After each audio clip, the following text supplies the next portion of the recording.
Well, Montgomery County Police plan to release case reports of unfounded rape and consider how to publicize acquaintance rape. Changes are being made to make the system more transparent after a news report noted that the county had a high rate of rape cases classified as unfounded. Joining us to talk more about this issue and kind of break it down, what we're talking about here is Marice Morales, delegate here.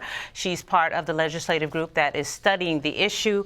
First of all, let's kind of talk about what are unfounded rape cases. What is meant by that terminology? The unfounded terminology refers to cases where, on first glance, the police officer or whoever the victim first came in contact with found that there wasn't enough evidence to rise to a crime, and so that a lot has to do with how we define rape in the state of Maryland. We do have an antiquated definition, and we're looking to modernize our statutes. And actually, the American Legal Institute right now, they're reforming. This is a national effort. They're reforming the Model Penal Code, and so as a member of the Judiciary Committee, together with Vice Chairwoman Dumais, we're looking to completely reform the rape and sexual assault statutes because it's not gender neutral. Not to be crude, but there's vocabulary that only suggests that only women can only be vaginally raped, and so that's just one example as to how antiquated our statutes are in terms of sexual assault and rape. Okay, sounds good. What sparked this whole issue having to do with revamping what Montgomery County is doing at this point?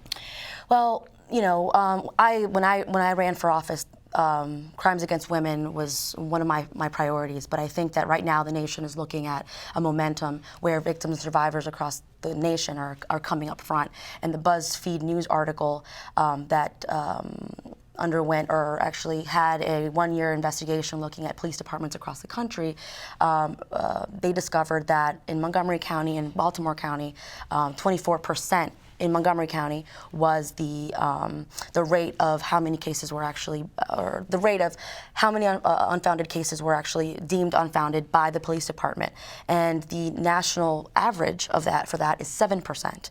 And so that percentage was striking. And to give credit to the Montgomery County Police Department, and we're meeting with Chief Manger and the State's Attorney John McCarthy in our county, they do while they concede that this is an opportunity to revamp and look at how we're dealing these cases, there's some concern that because reporting unfounded rapes to the UCR, which is the national kind of statistics database, is actually voluntary.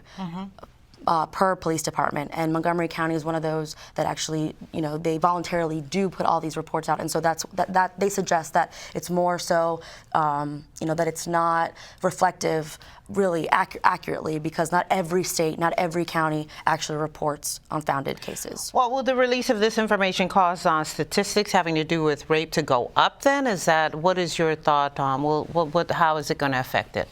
Well, I think what was our concern, those of us that sit on this committee, is that how can we fix the problem if the police department hasn't actually release that information. And so I think with the terminology of acquaintance rape versus stranger rape, I personally don't really think that there's a difference really, because there's this kind of erroneous thought that, because my ex-husband is now coming and raping me, that he is not out there raping other people. And actually studies have shown that a rapist that strikes once at least strikes 6 times in their life. So that's kind of what the police department, the distinction that they were trying to make is that we have a lot of acquaintance rape, and so we don't want the public to then all be astonished because we have all these acquaintance rapes going on. Whereas my argument that it doesn't matter that it's acquaintance rape because that rapist is still out there. Okay. Well, thank you, Delegate Marice Morales, and we'll definitely be watching your work on this and seeing how this plays out in the future. Montgomery County Police say they now plan to release redacted reports to any news agency that requests them.